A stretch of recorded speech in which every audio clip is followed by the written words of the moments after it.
એની મા મરી ગઈ. માતાના મૃત્યુના સમાચારે તેનામાં વિચિત્ર લાગણી ઉભરી હતી.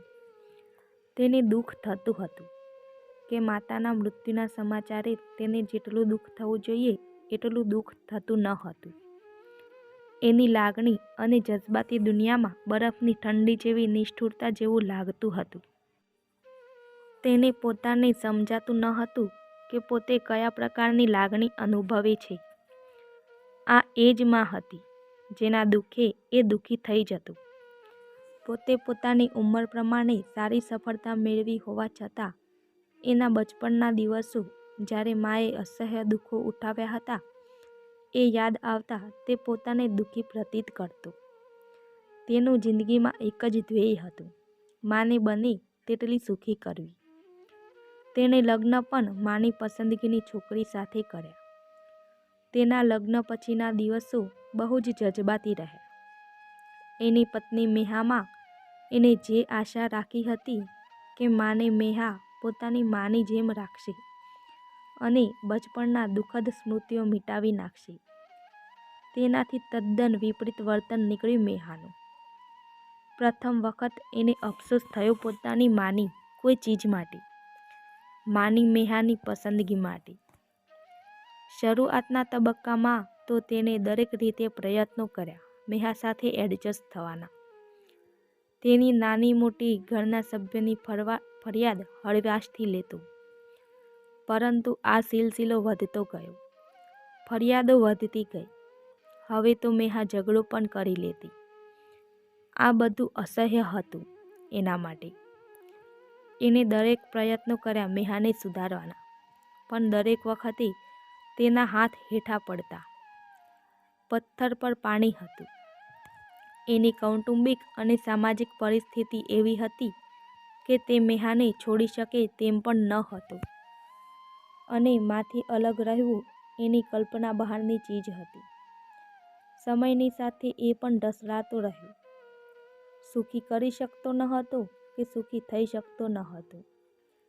લાગણીશીલ માણસોનો સુખનો આધાર પોતાને ગમતા માણસોના સુખ દુઃખ પર હોવાથી સુખી થવાની શક્યતાઓ ઓછી રહે છે. એને વજ્રાઘાત તો ત્યારે થયો જ્યારે માનું વર્તન પણ બદલાઈ ગયું. માનું અસંદિગ્ધ વર્તન મેહાની ફરિયાદો માટે જગ્યા કરી આપતું.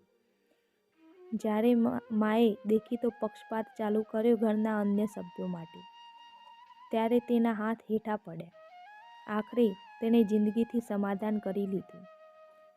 માને નાના ભાઈને ત્યાં મૂકી અલગ રહ્યું. પોતે જેને ચાહતો હોય, જેના માટે પોતાને માન હોય, તેવી વ્યક્તિ દ્વારા અન્યાય થાય ત્યારે વ્યક્તિ સહન ન થાય તેવી લાગણી થતી હોય છે. પરિસ્થિતિના પ્રહારોથી તેનું મન મરી ગયું હતું. રૂમમાં માનો નિશ્ચેતન દેહ પડ્યો હતો. નાનો ભાઈ આવીને તેને બાજીને રોઈ પડ્યો, પરંતુ એ રોઈ ના શક્યો. નાનો ભાઈ તેને અલગ રૂમમાં લઈ ગયો અને કહ્યું, ભાઈ, તમારી પરિસ્થિતિ અને લાગણીઓને લાગેલ ઠેસ સમજી શકાય તેવી છે, પણ એના માટે મા જવાબદાર નથી. તમારી સૂડી વચ્ચે સુપારી જેવી હાલત જોઈ ત્યારે માએ નક્કી કરી લીધું કે આમાંથી તને મુક્ત કરાવવો. માએ રાહ પણ જોઈ અને પ્રયત્નો પણ કર્યા કે મેહાભાભી આપણા ઘરને પોતાનું ઘર સમજે. એને જ્યારે પ્રતીત થયું કે સુધારા માટે કોઈ અવકાશ નથી, કોઈ રસ્તો નથી, ત્યારે માએ એવા વ્યવહારો ચાલુ કર્યા કે તારું માંથી મન ઉઠી જાય. એના અસંદિગ્ધ વ્યવહારો પાછળનો એકમાત્ર ઉદ્દેશ તારી આત્મીયતા ઓછી કરવાનું હતું.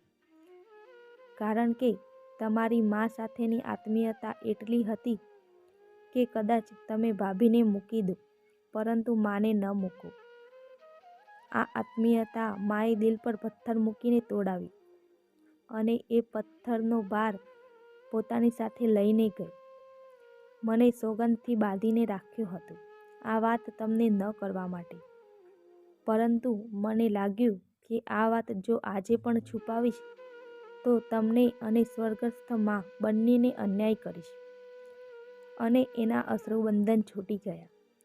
અને માના દેહને નાના બાળકના માફક બાજી પડ્યો. પોતાના આંસુઓથી માના નિશ્ચેતન પગ ભીંજવતો રહ્યો. મિત્રો, સ્ટોરી ગમી હોય તો વિડીયોને લાઈક કરજો, કોમેન્ટ કરજો અને પ્લીઝ ચેનલને જરૂરથી સબસ્ક્રાઈબ કરજો. આભાર.